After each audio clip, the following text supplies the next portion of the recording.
E galera, beleza? Como é que vocês estão, meus amigos? Hoje é segunda-feira, uma nova semana se inicia e já com o dossiê daqueles. Mas antes de falarmos sobre o tema, quero mostrar para vocês rapidinho o que o José Genuíno, petista de carteirinha, fundador do partido, andou comentando aí nas redes sociais. E aí assim a gente entra no nosso dossiê. Quero falar sobre a Petrobras, as falas do Lula, as repercussões, a Globo subindo o tom, a Glaze rebatendo, análises editoriais, quero falar sobre relações internacionais, quero falar sobre democracia, golpismo, e tudo isso se conecta em uma palavra: dicotomia. Precisamos acabar com a dicotomia. Não dá para ver o mundo assim, não dá para usar esse prisma na hora de fazer análises e encarar tudo que está acontecendo. Enfim, vem comigo que eu te garanto, tem muita coisa pra gente comentar e resgatar. Traz inclusive algumas matérias do passado mesmo, 1950, 1960, para reforçar algumas coisas. Mas vejamos. Aqui é bem rápido porque eu acho que vocês viram, mas para quem não viu e só que ficar esperto, né, para ver como é que realmente pensa um petista. Que assim, não é um militante qualquer, é o José Genuíno, já foi presidente do partido. Ele andou falando aí sobre fazer boicotes. Mas contra quem? Empresários. Mas qualquer empresário? Empresários que não votaram no PT? Não. Judeus. Vocês já viram isso em algum lugar? Silvio Navarro colocou o recorte do vídeo, foi durante a transmissão do DCM, né, o Diário Centro do Mundo, um blog esquerdista. Tu já pensou se fosse um deputado de direita, falando alguma coisa similar, bem preconceituoso, num portal, no site, num canal bolsonarista? Nossa, eu sei que vocês sabem o que já estaria acontecendo, mas vamos lá. O Estadão, juntamente a CNN, Folha de São Paulo, acho que quase todos os jornais soltaram a nota, não sei a Globo. Tá ali, ó. José Genuíno fala em boicote a empresas e judeus. Conib repudia a declaração. A Conib, que é sendo presidida aí pelo Cláudio Lottenberg, que foi convidado pelo Lula para fazer parte da equipe de transição, foi cotado para ser ministro da Saúde, fez o L, está no Conselhão e por causa disso, o máximo que conseguiu fazer foi um repúdiozinho, sem destacar que o José Genuíno vem repercutindo aí uma posição marcantemente ideológica, de esquerda, que é um petista, que é amigo do... Não fala nada disso. Tem que proteger o painho. Você vê que no final do dia, uma coisa que era para causar uma verdadeira indignação, o Lottenberg coloca panos quentes para não prejudicar o Lula. Ô, rapaz. Aí diz que o boicote foi uma das primeiras medidas adotada lá pelo cara do bigode contra a comunidade judaica e culminou nos maiores tragédias da humanidade. Genuíno falava em live no canal DCM, no YouTube. Um comentarista afirmou estar decepcionado com a Luísa Trajano. Começou a falar, não, vamos boicotar. Toma que boicote mesmo. É amiga íntima do Lula. Vamos ver o que vai acontecer.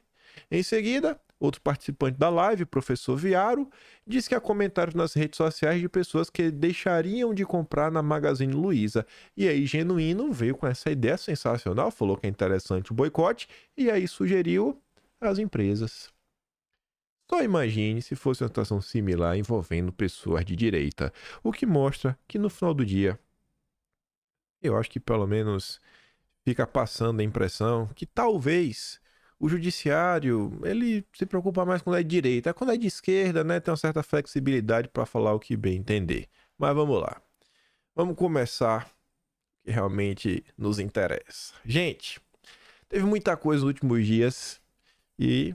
falei, rapaz, não deu tempo de comentar um dia, não deu tempo. E o assunto foi crescendo e tomou forma. Eu sabia que ia chegar a hora de comentar sobre tudo isso.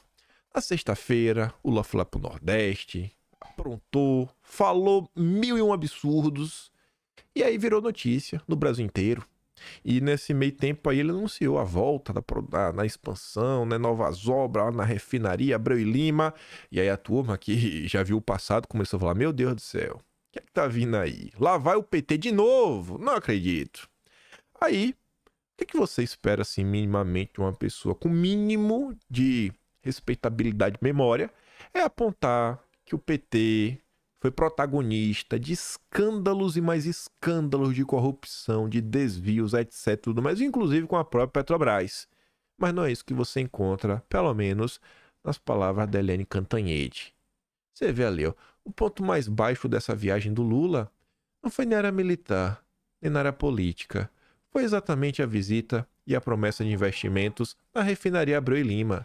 É um erro político, é um erro de política externa e é um erro inclusive na área ambiental.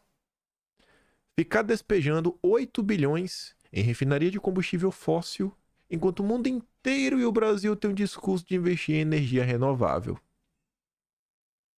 A Eliane Cantanhede, ela utiliza o episódio para continuar promovendo a agenda verde. Continuar promovendo o ESG. Sabe? Aí você fala assim, rapaz, eu acho que vocês não concordam com o PT colocando em prática uma obra dessa. E eu acho que vocês também não concordam com a Eliane Cantanhede. Assim, não é porque a Eliane Cantanhede está errada que o PT está certo. Não é porque o PT está errado que a Eliane Cantanhede está certa. E eu acho que a gente está num momento da história, no Brasil, que as pessoas mais à direita, os tais bolsonaristas, estão pelo menos numa posição privilegiada para a gente abrir mão de alguns dogmas e olhar para as coisas e falar, cara, não é porque um lado tá errado que o outro tá certo. Os dois podem estar errados. Nenhuma dessas pessoas estão preocupadas com o Brasil. Temos que fugir dessa dicotomia. Porque na maior parte do tempo é o papo que eles tentam emplacar. Não, eu sou o paladino da verdade. É uma disputa entre comadres, como era no passado, Lula e FHC, para ver quem era o mais cheiroso. Sendo que os dois estavam totalmente errados. Mas vamos lá. Aí vem o Paulo Pimenta e vai na mesma linha. Grande mídia é contra o Brasil ser soberano. Tu vai falar que o Paulo Pimenta tá errado? Mas eu assino embaixo. Mas qual é o problema? Ele quer falar que a mídia está contra o PT porque o PT está certo. Aí não. Os dois estão errados. Os dois estão errados. Dois erros não fazem um acerto. Para ele, há uma sincronia e articulação no que chama de grande mídia corporativa para impedir o Brasil de ser soberano na área de petróleo e gás. E também com o objetivo de blindar o fracasso das privatizações. E na parte que ele está tentando limpar a barra do Lula, o consórcio é exatamente por isso que o nome é o consórcio. É o discurso único. Agora, quando era contra Bolsonaro, tava tudo bacana.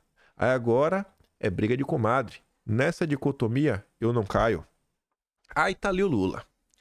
O discurso do Lula, além dessa questão, né, que vai ter o dinheiro, que eu falo, meu Deus, lá vai o PT, Petrobras. Será que vem um novo petrolão por aí? Mas além disso, durante o evento, o Lula falou sobre, né, na verdade ele falou não, ele acusou o Departamento de Justiça dos Estados Unidos de mancomunação para prejudicar a Petrobras. Para identificar a afirmação no anúncio da retomada das obras da refinaria Abreu e Lima, em 2018, o TCU apontou superfaturamento de 2 bilhões na construção do complexo. Aí, diante da fala do Lula, o Metrópolis entrou em contato com o DOJ, né? Department of Justice, Departamento de Justiça americano, tá ali, ó. Departamento de Justiça dos Estados Unidos reage à fala de Lula, enviando cópia de acordos com a Petrobras. Consultado pelo Metrópolis, o DOJ não respondeu diretamente à acusação feita pelo presidente sobre um possível complô para prejudicar a estatal. A porta-voz, no entanto, enviou o acordo da petroleira com a justiça americana e sugeriu a leitura dos fatos ali narrados. E a gente já volta nisso. Só que antes, vejam só como falar sobre isso, né? Vou pelo lado mais fácil. Todo mundo tá vendo a questão da regulamentação das redes, E não vem me falar que, não, porque estamos aqui pró da liberdade. O PCO fala umas besteirinhas, mas no final do dia, o PCO passa pano pro Lula. Todo dia o PCO passa pano pro Lula. Quer pagar de que não, que a gente tá aqui do lado da liberdade. No final do dia passa pano pro Lula. Só que eles estão colocando aqui, realmente, em algum momento vai acontecer. O ponto é, o que é esta esquerda? Porque enquanto o Lula estiver dançando a música da Rede Globo, a música do establishment, mas pode ter certeza que ele está blindado. Já a turminha que possa resolver colocar as asinhas de fora vai ser cortadas. O pessoal compartilha a nota do Brasil 247, que estão repercutindo um texto que a gente vai adentrar, que é do Merval Pereira, que diz: Merval da Globo sugere que Lula seja incluído no inquérito das fake news por apontar uma verdade. A ligação Estados Unidos-Lava Jato. O Brasil 247 diz que é uma verdade absoluta. Tinha uma ligação entre os Estados Unidos e a Lava Jato. Aí o pessoal diz: toda a censura recairá contra a esquerda. Até o momento só tá na direita. Mas vamos dar uma olhada que texto é esse. O texto é longo.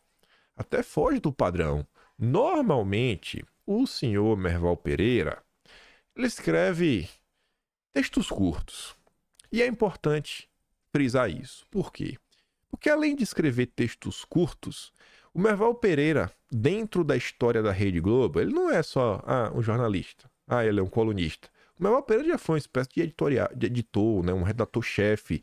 É um cara que, a depender do ponto do processo, inclusive o Merval Pereira é presidente da Academia Brasileira de Letras, é aquela típica pessoa, quando você quer dar um recado, mas você não quer fazer em nome do CNPJ da empresa, você fala assim: irmão, vai lá, vai que tu tem experiência e você tem a procuração.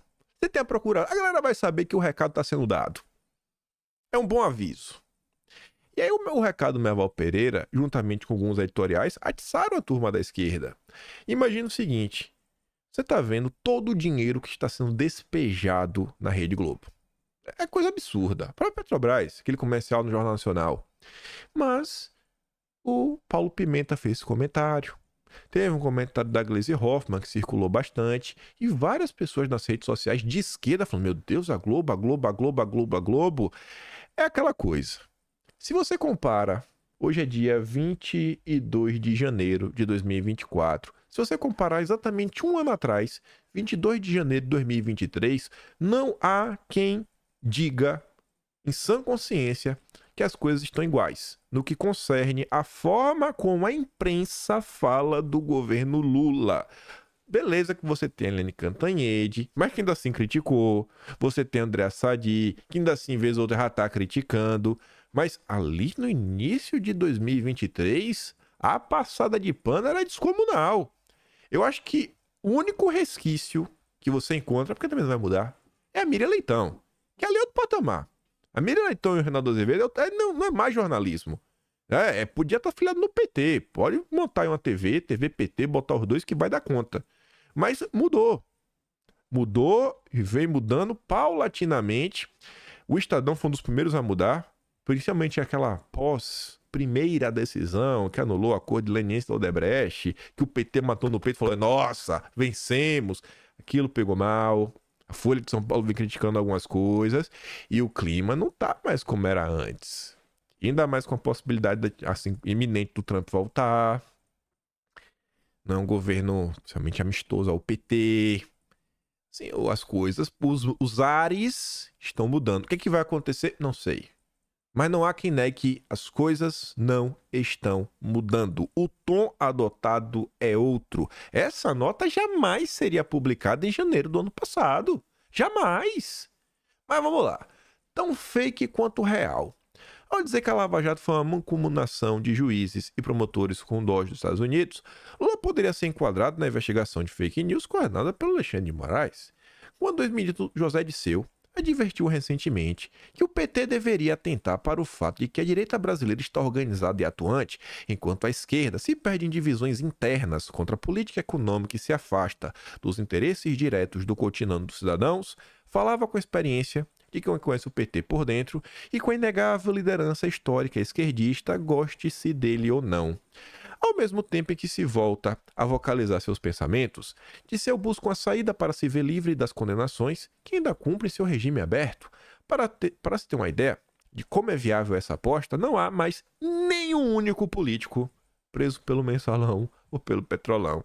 Todos foram anistiados pelo Supremo ou tiveram suas penas anuladas por supostos erros técnicos ou por prescrição. Antes do Mensalão, somente um político havia sido condenado pelo Supremo em toda a sua história. Hoje, todos os condenados estão soltos.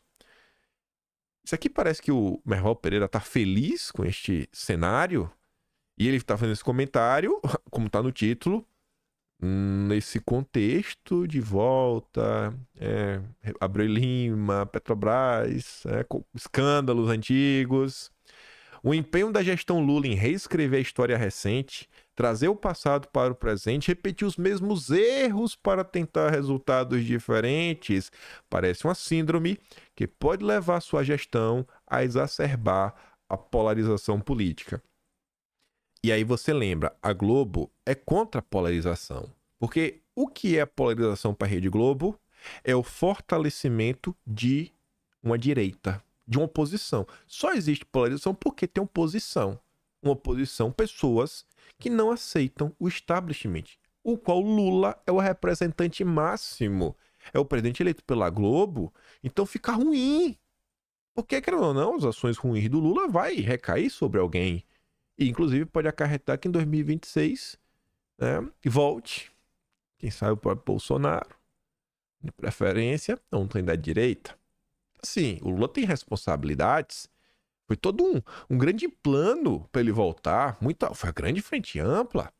Talvez seja essa mesma tentativa de mostrar aos adversários que Lula é indestrutível, ou talvez a necessidade do presidente de ver compensadas as injustiças de que se sente vítima.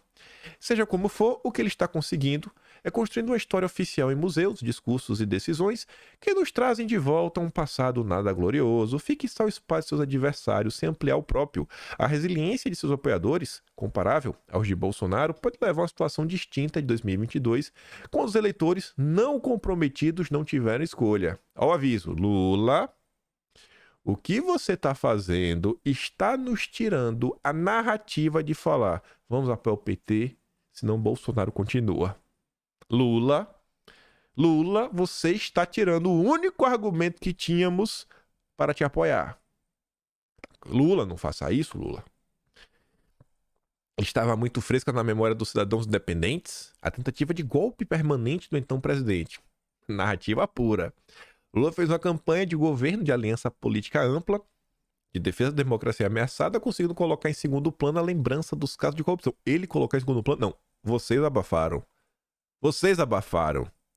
A campanha de 26, ao contrário, com o governo fazendo questão de voltar ao passado para recriá-lo ao gosto de seus seguidores, esquecendo-se dos que votaram em Lula contra gosto, pode fazer com que ambos os candidatos, Lula e Bolsonaro, abram espaço para contendores menos comprometidos com os dois lados do espectro político. Ela tá falando, vamos botar a terceira via. Eu acho que não vai decolar. Não vai decolar. Já setores petistas, a exemplo do Disseu, que enxergam essa brecha que está sendo aberta na polarização e se assustam com a possibilidade de um candidato de centro-direita ou da direita tradicional ter mais chance do que um extremista apoiado por Bolsonaro. Caberia a Lula encaminhar-se mais para o centro político e tornar a realidade fatídica um governo de união nacional que não saiu do papel. Em seu lugar, formou-se um governo no qual o Centrão comanda a maioria e o PT minoritário tenta reescrever a história, conseguindo fazer com que o eleitorado de direita tenha razões para acirrar as críticas. É a Globo falando, Lula, coloque-se no seu lugar, porque do jeito que tá indo, vai dar ruim pra você, vai dar ruim pro PT, não vai dar pra gente manter o apoio, volta pra casinha, controla essa língua. Ao dizer que a Lava Jato foi uma mancomunação de juízes e promotores com o Departamento de Justiça dos Estados Unidos, Lula poderia ser enquadrado na investigação de fake news. A Petrobras admitiu culpa na cadeia de corrupção e pagou bilhões de dólares aos Estados Unidos como multa por ser uma empresa com ações na Bolsa de Nova York. Navegando nesse mar de contradições, Lula tenta sobreviver a uma situação política muito diferente da que conviveu nos 2 primeiros mandatos. Um mundo em que a deepfake vai atuar com tanto vigor na política que já não se saberá mais distinguir a realidade. O caso do filho de um ministro de Tribunal Superior é exemplar. Parecia fake, mas era incrivelmente real. Tão real que uma juíza resolveu proteger seu par censurando o vídeo. E aí termina dessa forma esse texto gigantesco. Não é porque o Merval Pereira está criticando o Lula que o Merval Pereira também está certo, né? 2 erros não fazem um acerto. É o grande padrão da imprensa. Critica o Lula, relembrando que Bolsonaro é pior. Eu não quero essa dicotomia. Não é porque a imprensa está errada que o Lula está certo. Não é porque o Lula está errado que a imprensa está certa. Os dois estão errados. Não é esse o Brasil que eu quero. Aí, tá ali a Gleice. O que tem em comum a Folha, o Globo, o Estadão, além dos editoriais uníssonos, desde sexta-feira, ofendendo Lula pela retomada da refinaria Abreu e Lima. Bababá. Aí o Samuel Pancha fala o seguinte, li os 3 editoriais. Não há uma ofensa sequer. Há críticas e contrapontos a um tipo de política pública. Os textos também relembram um passado, que alguns tentam apagar, de corrupção nas obras de refinaria. Aí o Sérgio Saleitão fez o L, foi secretário de Cultura do Dória. Nossa, anti-Bolsonaro nervoso. Brigava com Mário Frias, com André Porciúncula. Se depender da presidente do PT, a ditadura é aqui agora. O cúmplice se fazendo de vítima. Aí não dá, aí não dá.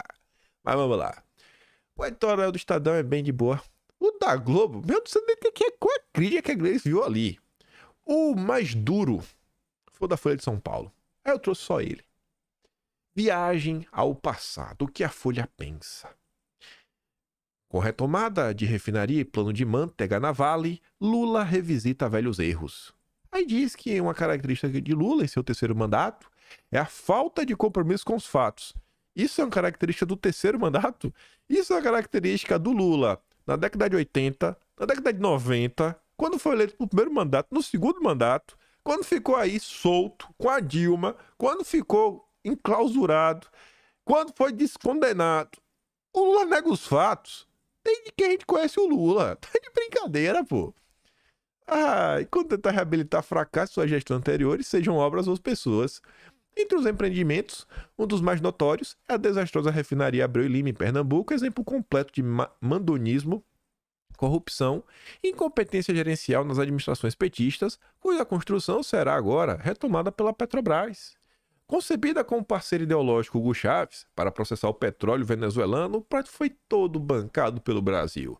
As obras consumiram nada de 18 bilhões de dólares, quase 10 vezes o orçamento original, e foram paralisados em 2015 com a exposição dos escândalos na Petrobras. Só a primeira unidade da refinaria foi inaugurada em 2014. A estatal agora promete que gastará apenas mais 8 bilhões de reais para ampliar a capacidade da unidade existente e completar a construção de outra. A promessa é levar o processamento de 100 para 260 mil barris por dia de petróleo a partir de 2027 e assim reduzir a necessidade de importação de diesel. Lula foi ao canteiro de obras e se pôs a proferir falsidades, entre elas a risível tese de conspiração estrangeira contra a Petrobras e a velha cantilena do entreguismo de elites subservientes. E aqui eu quero fazer um ponto, que é o seguinte. Eu não sou contra você investir em refinaria. Eu acho que é uma coisa bacana. Eu acho que o grande ponto é o seguinte. Como é que isso vai ser feito? Quem é que tá tocando o processo? Vai ser o Jean Paul Prats? Como é que vai ser feito tudo? E a gente vai deixar o PT fazer no momento em que temos várias decisões que são extremamente... que soam extremamente estranhas perante o povo, vamos botar assim, elas soam muito, algumas decisões que soam muito estranhas, sabe? Até decisões aí a nível de prestação de contas.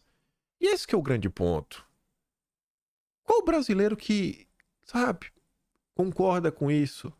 Se fosse um negócio mais estruturado, que fizesse parte realmente de um plano, falando, ó, o plano para o Brasil é esse, a gente vai seguir por esse caminho, a gente já escolheu investir na Abreu e Lima por causa disso, disso e disso, a gente quer fazer aqui um processo, a gente está escolhendo fazer isso via governo, porque, vejam só, fizemos esse estudo de caso, de cálculos, que você coloca tudo na mesa para qualquer brasileiro que tiver interesse, pegar os papéis, fazer a conta matemática e falar, pô, realmente faz sentido. Ou não, poxa, Lula, a tua matemática tá errada, é melhor o governo quer fazer isso, beleza? Mas faz via iniciativa privada. Não sei como colocar. Mas é um negócio que sai de cima para baixo, todo empacotado, que surge do nada, pega todo mundo de surpresa e contém todas as digitais do PT. Como é que tu confia numa coisa dessa? A gente não é Rede Globo, né? Que tá recebendo rios e fundos de dinheiro para baixar a cabeça e bater palma pro Lula. Somos pessoas com mínimo de consciência. Então, esse é o meu grande ponto. Eu sou contra. Eu sou extremamente a favor do Brasil ser autossuficiente, não só no refino de diesel, mas no refino de gasolina. Eu sou, inclusive, do Brasil ser autossuficiente na produção de fertilizantes, que é outra coisa que não se discute, que o consórcio é contra, porque não, que tem muito... É um negócio assim, né, que é só o Brasil. É uma coincidência. Onde se descobre terras extremamente ricas, passa 2, 3 dias, aparece alguma ONG com algum estudo antropológico para falar, olha, rapaz, tinha uns índios que moravam aqui, vamos demarcar essa terra. Então esse é o grande ponto. Aí vive uma dicotomia que não, é como se fosse algo ruim. É aquele tweet da Globo News com a fala da Eliane Cantanhede. Não porque o meio ambiente, não porque não é momento mais de investir nisso. Não, ainda é momento de investir nisso. Como é que vai ser feito? Porque tá mostrando que só os campeões nacionais estão se dando bem nesse governo. E outra coisa, o Lula, né, proferir falsidades, a risível tese de conspiração estrangeira contra a Petrobras. Será que é risível mesmo essa tese? Será que é risível mesmo? E outra coisa, ainda que essa tese não seja risível e ela tenha um lastro de verdade, isso não nega o passado de corrupção. Um erro não faz um acerto. Não é uma dicotomia. Às vezes, tanto o consórcio quanto o Lula, ambos podem estar errados. É uma briga de comadres. E o problema real, ele não ganha os holofotes. Mas enfim, né? E a velha cantilena do entreguismo de elites subservientes. Isso é a teoria da conspiração? Eu acho que vocês sabem muito bem o que está acontecendo há mais de 100 anos nesse país. 2 erros não fazem um acerto. Eu não caio nessa dicotomia. Os fatos explicitados pelo Tribunal de Contas da União em caderno sobre o projeto lançado em 2021 são diferentes. O que houve foi um completo estouro das contas e o comprometimento da empresa no ousado esquema de corrupção e desvio de recursos. O que é isso daqui? O TCU, ele não é um negócio subjetivo, genérico. Tem que partir de números, análises quantitativas, documentos, e também coisas que vieram da justiça para mostrar. Olha o que aconteceu. 2 erros não fazem um acerto. É difícil acreditar que Lula e o PT tenham aprendido algo com os erros do passado, quando seu governo alimenta abertamente o plano abilolado de conduzir o Guido Mantega, o ministro que geriu o colapso econômico da Dilma comando da Vale. Essa é muito absurda, viu? Uma empresa privatizada há 27 anos, mas ainda sob influência do Estado. É com ideias como essa que se procura convencer que mais um plano de política industrial, prestes a ser anunciado com subsídios estatais e exigências de conteúdo local, evitará a repetição de desperdícios, favorecimentos e resultados pífios do passado. O pessoal fala assim, ó, outra coisa, a Vale, privatizada há 27 anos, mas ainda sob influência do Estado. Não tem problema ter algum tipo de influência do Estado. O problema é, para que essa influência está sendo utilizada? Vamos fazer um cenário hipotético. Hipotético. O mundo agora está na corrida do lítio, por causa das baterias. Aí a Vale, ela vai ter a reunião desse ano para decidir para onde ela vai se expandir. Aí a Vale tem 3 minas, que até então ela tem a lavra, mas não começou a explorar. Uma mina tem cobalto, que também usa nesse negócio, transição energética, etc, tudo mais. Na outra, você tem ouro, que também, pô, não precisa nem explicar ouro. E a outra é de lítio. E vou botar uma quarta, potássio, que tem a ver com fertilizante. E aí? Não tem dinheiro para todas. Vai priorizar qual? Quais? E com base no quê? Qual é o plano? Não, a gente aqui enquanto governo, olha, a gente tá vendo aqui, porque tem todo um projeto que une diferentes setores. A gente tá pensando que o Brasil vai se desenvolver baseado no agronegócio. E, pô, o agronegócio, a gente também precisa de questão de infraestrutura, de logística, isso, aquilo, outro. E aí, com base nisso, a gente investe em potássio, porque precisa do fertilizante pro agro, ou sei lá, a gente investe nesse primeiro momento em lítio, porque o preço lá fora no exterior tá alto, então segura um pouco mais, principalmente a cotação vai subir. Mas se você não tem um direcionamento, se você não tem um projeto, aí não vai para lugar nenhum. É um apagão de ideias. A única coisa que você escuta o governo Lula falar é que ele quer fazer transição energética, Não, tem que descarbonizar. Palavras vazias que não explicam como é que isso vai gerar emprego, como é que isso vai melhorar a vida do cidadão, como é que todo brasileiro vai ter acesso a esgoto, como é que vai melhorar o SUS, como é que vai melhorar os salários, como é que vai melhorar a educação. Não tem. Não tem. Esse é o ponto. Esse é o ponto. É com ideias como essas que se procura convencer que mais um plano de política industrial, prestes a ser anunciado, com subsídios estatais e existência de conteúdo local, evitará a repetição de desperdícios, favorecimentos e resultados pífios do passado. Não tem plano. É no máximo um arremedo aí para agradar os amigos. Não caio nessa dicotomia. Aí vem. Mesma forma que a Folha disse, não, teoria risível. Como assim? Como assim tem algum tipo de influência estrangeira tentando sabotar a Petrobras? Isso é balela. Aí vem o Ricardo Rangel. Escreve na Veja. Lula e o terraplanismo do bem. Se Lula não acredita no que diz, é preocupante. Se acredita, é alarmante. É uma nota longa, só quero trazer um parágrafo. Achar que os Estados Unidos, tanto sob Obama quanto sob Trump, estão preocupados com o Brasil é uma fascinante presunção da esquerda.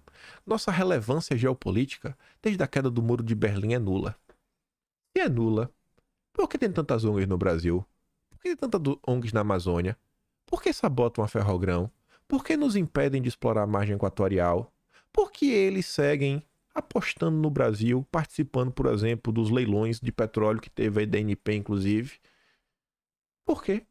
Porque existe, inclusive, a gente já trouxe aqui em vídeo, aquele dossiê confeccionado em 1989 pelo Estado-Maior, falando sobre os ataques à soberania do Brasil, inclusive mostrando, né, falando, ó, tem que colocar aqui algumas coisas, tratar de não proliferação de armas nucleares, tantas outras coisas para o Brasil ficar de joelhos.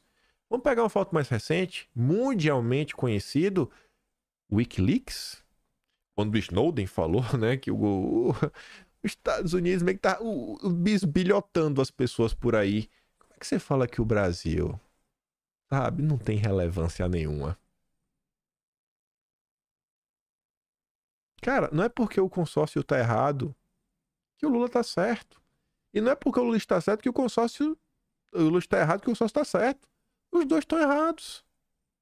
Aí nessa mesma esteira, vem a turma do Zema. Partido Novo. Lula afirma, sem provas, que o Departamento de Justiça dos Estados Unidos cooptou juízes brasileiros para prejudicar a Petrobras. Essa é uma acusação muito grave de sabotagem contra o país com o qual o Brasil historicamente mantém boas relações e é o nosso segundo maior parceiro comercial. As declarações responsáveis de Lula envergonham os brasileiros. Então, é meio complicado afirmar, né? Uma acumulação aí de juízes, mas final do ano passado, inclusive, né? Final do ano passado, o Deltan Dallagnol até reconheceu que foi um grande erro aquele acordo, né? Que ia gerir um fundo, que o Departamento de Justiça ia mandar 2 bilhãozinho para combater a corrupção. Isso é, no mínimo, muito suspeito. E se isso for verdade, nada muda a corrupção petista.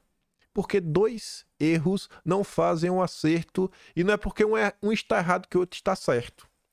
E aí, se tratando só de Petrobras, para falar, mas nunca fizeram nada contra o Brasil. Meu Deus, nunca fizeram nada.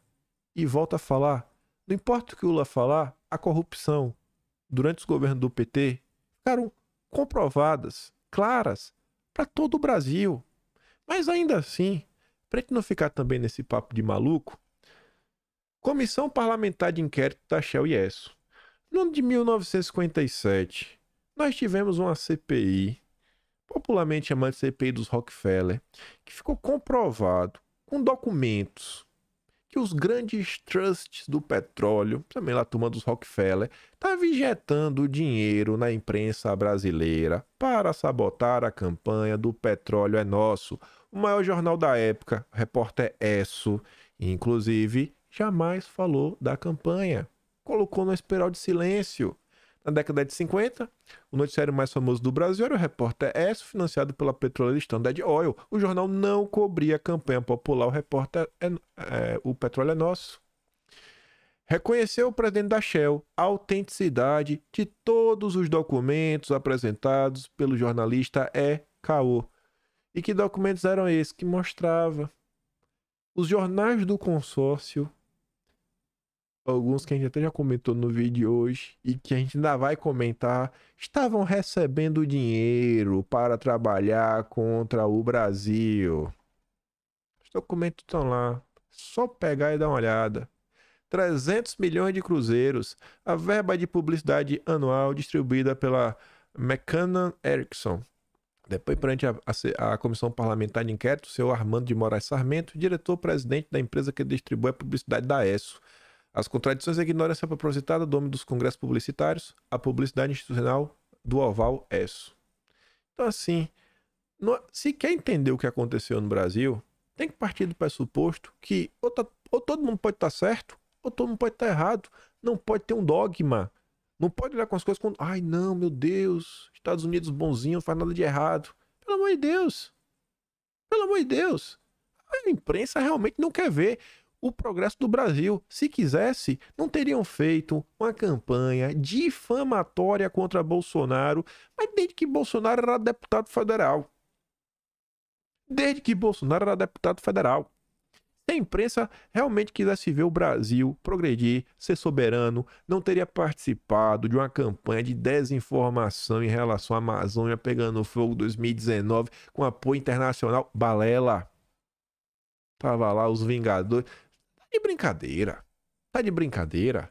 Agora o Lula pontuar que isso existe, porque ele quer abafar, né? Ele quer fingir que, na verdade, o PT nunca roubou nada, os petistas nunca roubaram nada.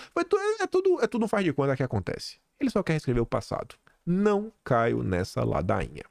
Mas aqui tá falando dos Estados Unidos. Abre um pequeno parênteses. Veja o apito de cachorro. Ave Maria. Vem Oliver Stunkel. Escrevendo no Estadão. Ele diz que volta de Trump à Casa Branca seria boa notícia para quem? Pro Xi e pro Putin. Como é que você leva a sério uma coisa dessa, gente? Trump já é comunista agora nos Estados Unidos. Aí, rapaz, não tem condição. Não é nem isso, né? Agora já tô tentando botar... É aquela história do Merval Pereira. É a chance de surgir a terceira via. De um lado da ferradura você tem o Trump, o miserável, Ave Maria, esse cara todo tá demais. Aí do outro lado você tem o Putin e o Xi, mas são amigos. Do bem, democrata, só o do consórcio. Aí na mesma linha, né? Zelensky, ele se diz preocupado. Por que será, né? Parece que tem gente que quer ver o mundo em conflito. Será que o BD, o amigo do Lula, o amigo Biden, será que ele trabalhou para trazer paz pro mundo? Ou para promover conflitos? Porque tem gente que gosta, né? Parece que tem gente que ganha quando tem algum conflito acontecendo. Aí o Zelensky tá, não, ele tá preocupado, né? Porque pode fazer algum acordo aí que favoreça a Rússia em detrimento dos interesses da Ucrânia. A gente acho que tem que olhar de forma bem pragmática para muita coisa que tá acontecendo. Muita coisa muito estranha rolando. Aí, inclusive, a CNN Internacional tá ali, ó. Muito perigoso. Zelensky sobre a afirmação de Trump que poderia acabar com o conflito em 24 horas. Por quê, rapaz? Qual é Zelensky? Não quer que termine? Tem muito dinheiro sendo enviado lá pra Ucrânia, né? Muito dinheiro. Nossa Senhora. O que a população de lá acha? Será que a população não quer que acabe? As famílias que perderam aí os seus entes queridos? Será que não querem que acabe? Aí para você entender um pouco mais sobre isso, é de todos os lados unidos e misturados. O Estadão é o jornal, é o portal do liberalismo no Brasil. E hoje eu entendo, agora entendendo quem foi o Júlio de Mesquita, o que foi a bucha, agora eu entendo tudo. Eu falei, não, agora eu entendi. E o Estadão tá sempre lá reproduzindo os textos da Economist, que a esquerda falava que era o porta-voz do neoliberalismo mundial. É a revista principal dos neoliberais. Aí tá ali, The Economist. Donald Trump está voltando. Empresas tenham cuidado. Aí aqui, nessa nota, fala até da Europa. Aí vocês vão ver qual é o temor. Vocês vão ver qual é o temor que eles têm do Trump. Mas enfim, quando o Trump esgueirou-se para fora da Casa Branca em 2021, executivos de grandes empresas americanas suspiraram aliviados. Igualzinho o Brasil, onde Os maiores empresários deste país são picanheiros. Vários, inclusive, estão no conselhão do Lula. Agora ele venceu o caucus de Iowa por mais de 30 pontos. Eles estão digerindo a realidade que no próximo ano Trump poderia sentar-se à mesa do Resolute novamente. O Economist passou as semanas recentes conversando com esses titãs. Olha como é que eles se referem aos empresários. Alguns estão profundamente alarmados com o prospecto de Trump 2, mas outros dão boas-vindas silenciosamente ao caos nos negócios. Os CEOs tiveram um relacionamento intranquilo com o ex-presidente Trump, muitos distanciando-se de seus pronunciamentos mais ultrajantes, expressando contrariedade sobre o protecionismo, mesmo que desfrutassem de suas políticas mais convencionais. É o que está, inclusive, lá no Project 2025, né? Aquela galera da multinacional, de uma coisa a outra, que às vezes, ao invés de investir nacionalmente, pega a marca americana e aí faz uma fábrica em algum país que não joga junto, joga contra. E aí o cara falou, pá, não, vai ter que ter uma taxa, né? Você não quer investir em solo americano, então vai ter que ter uma taxa, né? Vai ter que ter uma taxa, tem que ser justo. E esse pessoal não gosta de justiça, né? Ele gosta de comodidade. Ah, beleza. Republicanos no Congresso podem ter falado a respeito de serem o partido pró-trabalhador, mas na prática cortaram impostos de empresas. Foi difícil para o empresariado americano ficar triste em meio à bolsa de valores nas alturas. Mas eu até devia ter grifado isso aqui, né? Tá até no Project 2025. Não existe divisão na sociedade em relação à redução de impostos. Todos são a favor. Todos. Todo mundo concorda. Tem que abaixar o imposto. É o que nos une. A diferença está em outro ponto. Mas enfim, Trump foi realmente eleito, os administradores das grandes empresas podem ficar quietinhos, a não ser que seja uma Bud Light. Eles querem evitar ser arrastados para os conselhos empresariais de Trump, correr de frotas propagandistas e continuar fazendo dinheiro. É verdade que seria ruim para a civilização ocidental se Trump fizesse um acordo com a Rússia que pudesse terminar o conflito, trair a Ucrânia. Mas isso faria baixar as contas de energia. Opa, como assim, rapaz? Eu não tô conseguindo entender. Se ele vir entrar, trazer a paz mundial, se ele traz a paz mundial e ainda faz com que o preço da energia barateie, vai ser ruim por quê, rapaz? Talvez ele possa mostrar a ineficiência dos líderes atuais, né? Ele não tá sendo muito ruim, né? Ele vai acabar com essa farsa de que pessoas como o amigo Biden é um bom presidente. Não, é inacreditável. É o que você tem que ler e achar que faz sentido. Tá diante, você tá lendo, você tá vendo óbvio, você tem que ficar pensando, mas como é que isso é ruim? Eu não consigo entender como isso é ruim. Mas é ruim pro Ocidente. Confia no Estadão e na The Economist. Em seu primeiro mandato, a economia foi melhor do que muitos economistas, incluindo os nossos, esperavam. É mesmo? Tipo Bolsonaro, né? Que apostaram que ia acabar o Brasil e terminou. Eu acho que desde a redemocratização foi o primeiro presidente a entregar o governo com a relação dívida-PIB menor do que quando começou. Esse Bolsonaro, viu? O robusto crescimento geral e a inflação baixa mesclaram o estrago feito pelo protecionismo. Pera. A economia foi bem. O crescimento geral, olha a palavra, robusto. A inflação foi baixa, mas teve um estrago do protecionismo.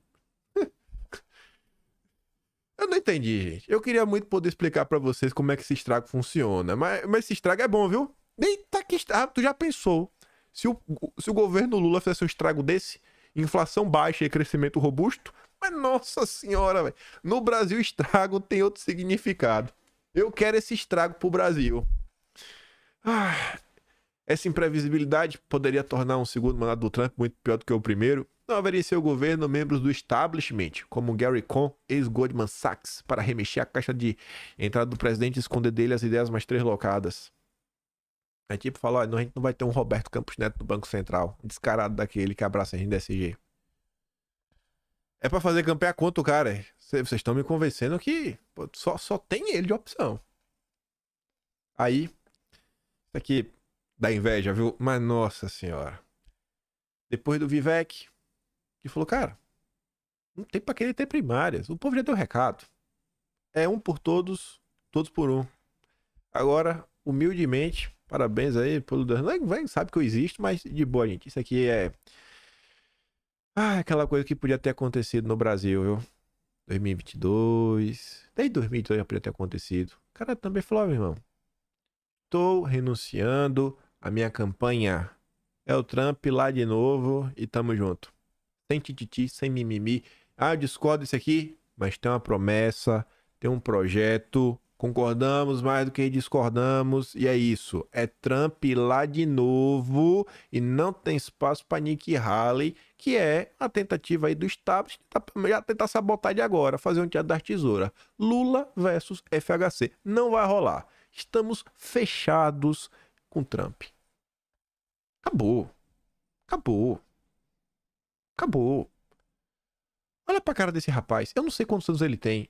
Olha pra ele. Ele parece ter quantos anos? 60 ele não tem. 60 ele não tem. Se Trump vai ficar 2 mandatos, eu acho que esse bicho deve ter uns 50 anos. Ainda assim que ele tem, vai estar com 60, 60 e pouco. Tá novo. Menino novo. Tá magrinho, esbelto. Ele pode esperar a vez dele. Vivek tem 40 e poucos anos. Se é que tem 40, não vou 30 e poucos. Espera a vez, pô. Espera a vez. Tem humildade. Se tivesse isso na direita brasileira, viu? Ah, meu Deus do céu. Mas vamos lá. Aí, se o Itaú tá triste, eu estou feliz. Consenso em Davos é que Trump será eleito, diz o economista-chefe do Itaú, Mário Mesquita. Vai ver que é, quem sabe, até da família da turma do Estadão, né? Do Júlio Mesquita. Afirmou que o consenso durante o Fórum Econômico é de que Trump será eleito. É uma eleição polarizada e difícil. Deve ganhar, mas de forma muito difícil. Aí, olha que engraçado isso aqui. Isso aqui ele falou no evento da vez do Lead, né? Do Dória. E aí, nesse evento, o economista-chefe do Itaú, que vocês sabem o que o Itaú defende, não é o Brasil, ele comparou sistemas políticos americanos e brasileiro e afirmou que as críticas ao número de partidos no Brasil são excessivas, já que a polarização eleitoral não se reflete em pautas discutidas no legislativo. O pluripartidarismo impede que a polarização eleitoral para a carga executiva se replique no Congresso e a agenda de reformas siga avançando, o que não acontece nos Estados Unidos, onde as discussões são travadas. Antes de eu falar mais sobre esse pluripartidarismo, só uma coisa, né? Ele tá falando o seguinte, ó.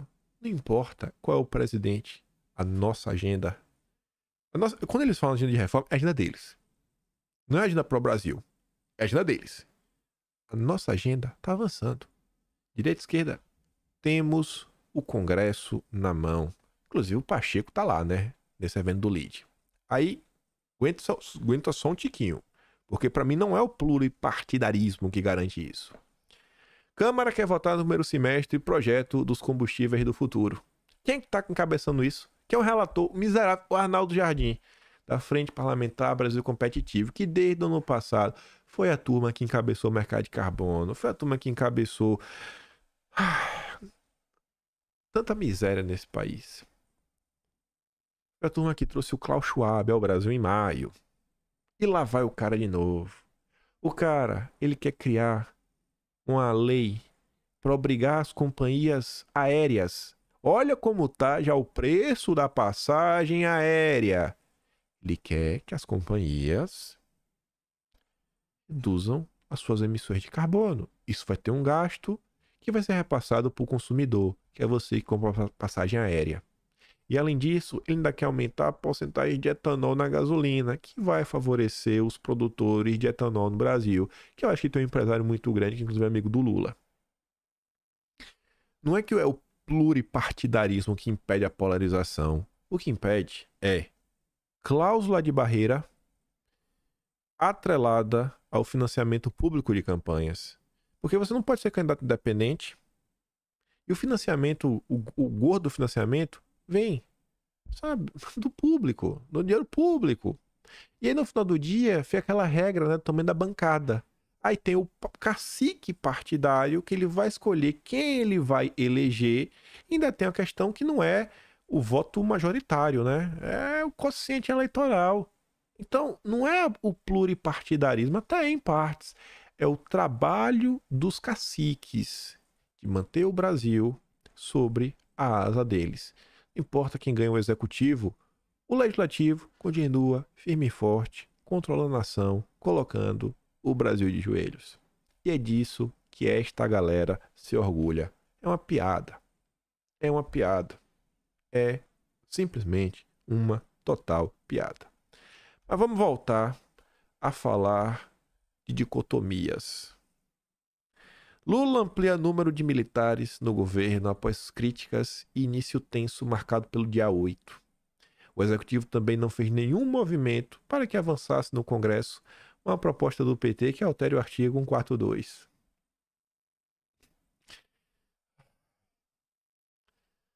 Não tem nem o que falar sobre isso, né? Parabéns aí à turma, né, de farda.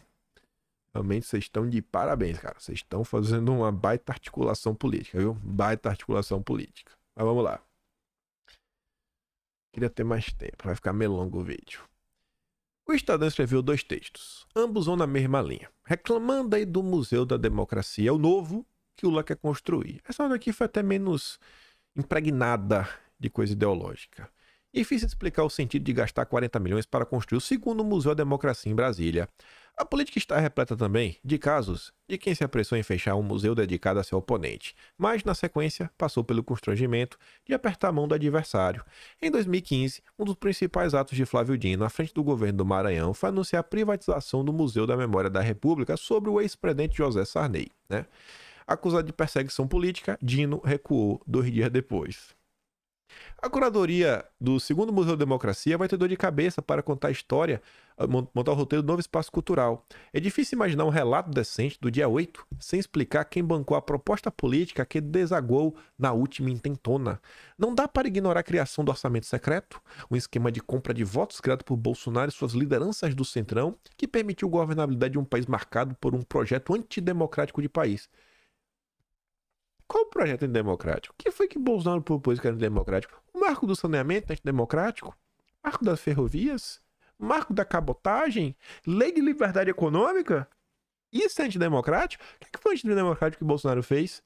Apresentar a MP da Liberdade? Relativa às redes sociais? Que o Pacheco devolveu? O que foi democrático? Reforma da Previdência?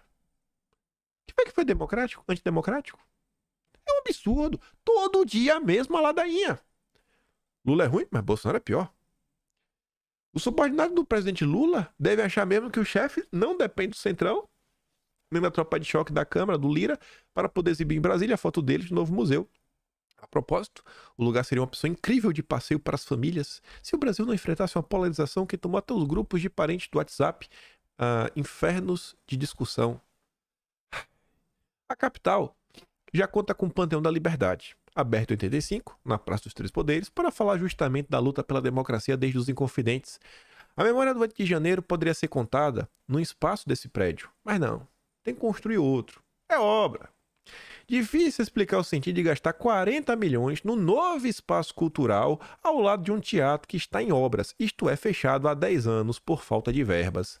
Talvez será difícil explicar a necessidade de mais um canteiro no coração de uma capital que está cansada de ver políticos inaugurando museus que depois tornam-se em prédios ocos sem acervo importante.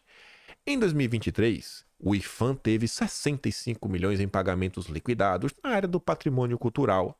Este valor seria uma maravilha se a escala usada não fosse a gestão de Bolsonaro, que jogou boa parte das verbas públicas no negócio com o Centrão. Sabe o que aconteceu? É o seguinte, tinha lá um museu, tinha uma coisa, tinha outra. Aí o deputado do Centrão, ele queria botar o nome dele na placa para vender para a população. Olha, eu trouxe a reforma do museu. Foi só isso que teve, mas não pode. E assim, é engraçado, porque isso daqui me parece um comportamento golpista e antidemocrático. Porque o empenho de emendas é uma coisa que existe desde sempre. Desde sempre. E as emendas foram utilizadas. O IFAM normalmente é para preservação do patrimônio público. Não, não pode. Não, não pode. Mas como assim? Você não pode preservar o patrimônio público porque você é do Centrão. Isso aqui não parece ser democrático? Os caras não foram eleitos? Você está achando ruim? Na próxima, você não elege. O que pode ter, pelo visto, é muito dinheiro para a Lei Rouanet. Porque isso o consórcio não reclama. Por muitos anos, a era Bolsonaro será uma muleta para políticos de obras polêmicas e gestores que não entendem de área que governam. Uma piada, né? Lula é ruim, mas Bolsonaro é pior. Bolsonaro é muito pior que Lula. Aí o Estadão soltou um editorial inteiro para falar mais de golpismo e democracia. A história oficial. Eles são desse museu, né? Aí você vê os contrapontos. Você vai ver o que o Lula faz e o que o Estadão reclama, mas depois ele coloca que o Bolsonaro é pior. Então, pra gente que tá aqui, fica fácil de ver que é uma dicotomia. Porque não é pelo simples fato que o Estadão está reclamando que o Estadão está certo. Porque, você não vê o que... Vamos ver. Vamos ver o que o PT vai fazer. Aí a gente vai ver se realmente... Aí Bolsonaro ainda é pior que o PT. Não fosse a explícita tentativa lulopetista de se apropriar do dia 8 e converter a data em louvor do Lula, o objetivo declarado até soaria louvável. Criar um repositório digital para a construção coletiva de um museu destinado a contar a história democrática do Brasil, mas não é isso que está acontecendo. Ocorre que estamos falando de um governo petista e de DNA vocacionado a reescrever a história segundo a própria noção de memória, verdade e justiça. Além da defesa do protagonismo de Lula na resistência, a iniciativa exibe cores bem evidentes de partidarismo e viés num repositório digital lançado pelo governo, que pode ser visto no link.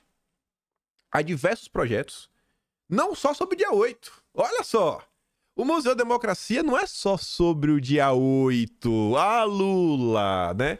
Memória voltada à compreensão das questões contemporâneas da democracia brasileira, que só estão ali porque foram chancelados por curadores governamentais. Uma chancela fartamente denunciada. Você abre o site do Acervo da Democracia, o que você encontra lá? Vamos dar uma olhada? Um desses exemplos é especialmente eloquente na revelação da providencial mistura entre Estado e o governo, ou entre a discussão e a difusão da história e certo revisionismo em benefício próprio, o chamado Museu da Lava Jato. Você abre o Museu da Democracia do Lula e lá dentro tem o Museu da Lava Jato. Não é só o dia 8. Iniciativa de um grupo de juristas, jornalistas e historiadores tá com cheiro do grupo Prerrogativas. O tal Museu da Lava Jato ataca o viés político da operação, menciona a perseguição à esquerda, sobretudo ao PT. Também reúne acervo jurídico e jornalístico sobre a operação, além de um núcleo de pesquisa em lawfare, isto é, a manipulação de leis e procedimentos legais para perseguir adversários, exatamente a acusação que os petistas faziam sistematicamente contra a Lava Jato. E esse repositório digital abriga ainda o Memorial da Democracia, o Museu Virtual do Instituto Lula, para o resgate da memória das lutas de nosso povo pela democracia, pela igualdade e pela justiça social. Alguma vez Bolsonaro já fez isso? Alguma vez Bolsonaro já fez um museu para falar de si mesmo? Pelo amor de Deus. Mas você vê, ele diz que Bolsonaro ainda é pior. Neste caso, previsivelmente, povo e Lula e democracia e PT são categorias que se fundem deliberadamente. Aí vem. Foi buscando reescrever a história que o então presidente Jair Bolsonaro patrocinou iniciativas destinadas a recontar o regime instaurado em 64 e o papel dos militares. Qual iniciativa Bolsonaro teve? O que foi feito por Bolsonaro para recontar a história? O que ele fez? Não teve nada do governo federal. Nada. Nada. O Estadão critica o Lula, mas o Estadão é mais sujo que o Lula. O ex-capitão pregou a desconstrução da história e das instituições para dar legitimidade a seus delírios antidemocráticos. Já Lula parece se empenhar em ser reconhecido como o maior brasileiro da história e que o país é devedor, de um jeito ou de outro, para líderes messiânicos como Lula e Bolsonaro, a história é sempre subsidiária de um projeto autoritário de poder. Que projeto autoritário? Vocês querem saber o que é autoritarismo e golpismo? Eu trouxe e fiz questão de trazer. 1889 teve um golpe de Estado no Brasil. Não foi os militares que deram. Eles executaram. Quem deu? Os bucheiros. Desde a criação do Partido Liberal. E quem tinha o dedinho nisso? O patriarca Júlio Mesquita. Ele era da turma da bucha. Ele podia ter ficado contra. Inclusive o Lauriberto Pompeu, um cara famosão aí, tá na Globo, tem 3 livros sobre o período, ele conta, relata na época que o avô da FHC naquele momento teve a ideia de mandar botar o Dom Pedro no paredão e ppp. O cara falou, não, meu, pera aí, irmão, calma, tá calma, cocada, calma, meu filhinho, não é assim. Aí depois veio o tal 1964, que o Estadão acusa Bolsonaro de ser o golpista. E a gente tem que agora tentar entender uma coisa, porque é o seguinte, ó. Se 1964 foi um golpe, o Estadão apoiou o golpe. Se não foi um golpe, mas é então que é golpista. Aí você vê, né? Quem quer chamar os outros de golpista é quem protagonizou e promoveu um golpe. Eles falam que Bolsonaro fez acontecer, tentou reescrever a história. Isso daqui. Esse texto eu não vou adentrar nele em detalhes, que eu quero mostrar outros. Porque esse eu já trouxe em vídeo. De 24 a 30 de novembro de 63, ou seja, 4 meses antes do 31 de março, o senhor Júlio de Mesquita Filho, o Julinho, estava em Miami com os americanos. É teoria da conspiração. Falando que não, vai derrubar aqui, pô. Vai derrubar o Jango, não, vai estar de boa. Pediu os Estados Unidos suspendesse qualquer ajuda ao Brasil enquanto estivéssemos sob o regime democrático e o governo constitucional do senhor João Goulart. Falava, né? Disse Júlio Mesquita Filho que o governo de São João Goulart será derrubado em breve, que a disposição do presidente poderá ser violenta, tal como ocorreu com Vargas, né, em 45, por meio de um movimento revolucionário. Adiantou a situação nacional, de tal forma grave que ele, em realidade, não devia nem ter abandonado o Brasil, já está lá com o golpe terminante. É golpe ou não é? 64 é golpe. Porque se 64 foi golpe, o Estadão é parte disso. Ah, mas a gente se arrependeu. Sabe por que se arrependeu? Porque o combinado era que o Castelo Branco ia sair do poder em 66. Aí ele não saiu. Então vocês só pularam do barquinho porque o Castelo Branco não devolveu o doce. Então o jornal que fomentou, trabalhou pelo golpe, porque eles não falam que é golpe, tinha que ficar calado. Não tem direito de apontar o dedo pros outros para querer falar que é um golpista.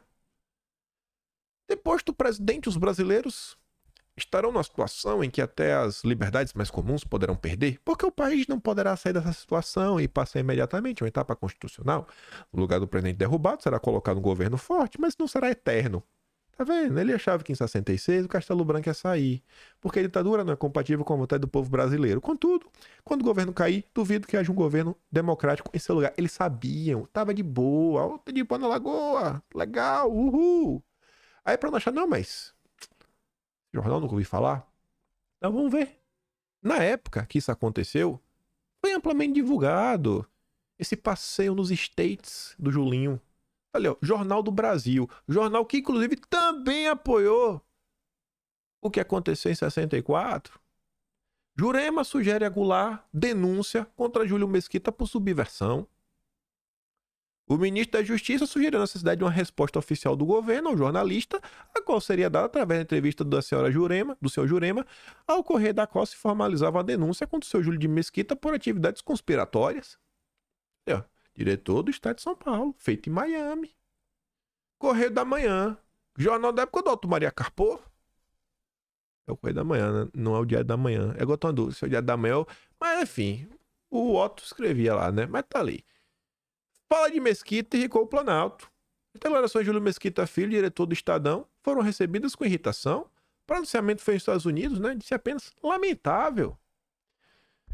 Consideram fontes do governo que o senhor Júlio Mesquita repetiu que o seu Carlos Lacerda disse em recente entrevista à imprensa norte-americana. Acrescentou que o senhor Júlio Mesquita não parece acreditar na vitória de seu amigo Carlos Lacerda em 65, pois não defende a realização de eleições naquele ano. Não porque ele ia dar um golpe, mas... Por que vocês não fizeram impeachment? Por que não fizeram impeachment? Pelas vias democráticas. Para impedir o golpe, vocês deram um golpe. Ou não foi golpe? Golpista é isso aqui. Isso aqui pra mim é conspirador golpista. Revelou ainda conhecer muito bem as confabulações secretas do seu Júlio Mesquita e disse não terem causado surpresa ao governo as declarações feitas pelo referido jornalista sobre a queda do presidente Goulart na reunião da CIP nos Estados Unidos. Essa não tá aqui, ó. Não foi depois de 64 não, gente. Ali, ó. 20 de novembro de 1963. Anterior que eu não li a data, ó. 20 de novembro de 63. Saiu no Brasil todo. Todo mundo sabia que era golpista. O jornal, dia 19, 63, Júlio Mesquita. Ele aqui já inventou. Tem um conflito nuclear lá, Miami. Júlio Mesquita declarou que o Brasil se caísse domínio da esquerda, significaria destruição da estratégia dos Estados Unidos em todo o mundo. Mas como assim, cara? Tá loucão, viu? Coisa de golpista. Predisse que o atual governo há de cair de um minuto para o outro. E sustentou que o governador da Guanabara, Carlos Lacerda, será eleito como próximo presidente. Aí depois ele reclamar. Assim, parece que golpista tem nome e sobrenome. Júlio, filho, né? Então Mesquita no meio. Última hora, 21 de novembro de 63. Um arauto do golpe. No mesmo estilo seu companheiro golpista Carlos Lacerda, o diretor do Estadão, o inefável Júlio de Mesquita Filho, deu no exterior declarações que visam obter cobertura internacional para um golpe de Estado no nosso país. Segundo o diretor, dono do mais reacionário de todos os jornais brasileiros, o governo do seu João Goulart será derrubado em breve, pois os minutos estão contados e não há tempo a perder. Última hora, 5 de dezembro. Loucura furiosa. O diretor do Estado de São Paulo, o senhor Júlio Mesquita Filho, insiste no vergonhoso papel de advogado no estrangeiro a causa de golpe da intervenção no Brasil. Traição nacional. Já o fez há poucos dias falando na Sociedade Interamericana de Imprensa em Miami e agora em declarações no Overseas Press Club. O cara fez de novo. Isso em Nova York. Esse mal brasileiro volta batendo na tecla infame. Desta vez, o senhor Julinho parece francamente ensandecido. Segundo o telegrama da Associated Press, AP, que os jornais até hoje, né, repercutem nas notas internacionais, AP, você já deve ter visto alguma nota dessa, nota internacional, que é replicada na Globo, Folha de São Paulo. Ele reclama contra o descaso dos Estados Unidos diante da grave situação no Brasil, que enfrentaria a beira do comunismo. Aí vale então o golpe. Caso de se pedir a camisa de força para esse homem, já que apelar para o mínimo de sentimento patriótico seria inútil. A tal extremo, ainda havia chegado. É um grave sintoma.